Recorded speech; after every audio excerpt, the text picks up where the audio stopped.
Hello welcome to our channel నిత్య శ్రేషి అండి. ఇదిగోండి మా ఇంట్లో 4వ వారం 9 గురువారాలు చేస్తున్నాను కదండి. 9 గురువారాలు ఇది 4వ వారం పూజ అనమాట.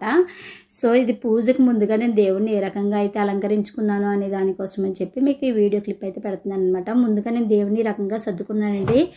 ఈ రోజైతే నాకున్న దాంట్లోనే కొంచెం సమృద్ధిగానే అలంకరించుకున్నాను. చక్కగా ఆయనకి ఇష్టమైన ఎల్లో ఫ్లవర్స్ ఎల్లో క్లాత్ మీద మండపాన్ని ఆసనం చేశానండి. ఆసనం చేసి ఆయనకి శుభ్రంగా ధూపదీప నైవేద్యాలతో అలంకరించానండి చక్కగా. అదిగోండి పూజ అనంతరం కూడా మేము వీడియో చేశానమాట అండి. ఇది పూజ అంతా అయిన తర్వాత ముగింపు పూజ దీపాలు ధూపం అన్నీ వేసి చక్కగా అయితే బాబాగారిని అలంకరించుకున్నానండి. మీకు ఇదివరకే చెప్పాను నాకు బాబాగారు అంటే చాలా చాలా ఇష్టం అండి అని చెప్పేసి. నిజంగా అండి ఒకసారి మీరు కూడా నిజంగా మీ మనసులో ఉన్న కోరిక ఏదైతే ఉందో మన కోరికలో నిస్వార్థంగా ఉంటే ఖచ్చితంగా ఆ కోరిక అయితే నెరవేరుస్తారండి. ఎందుకంటే మనకి ఏది కావాలో అదే కదండి మనం భగవంతుని అడుగుతాం.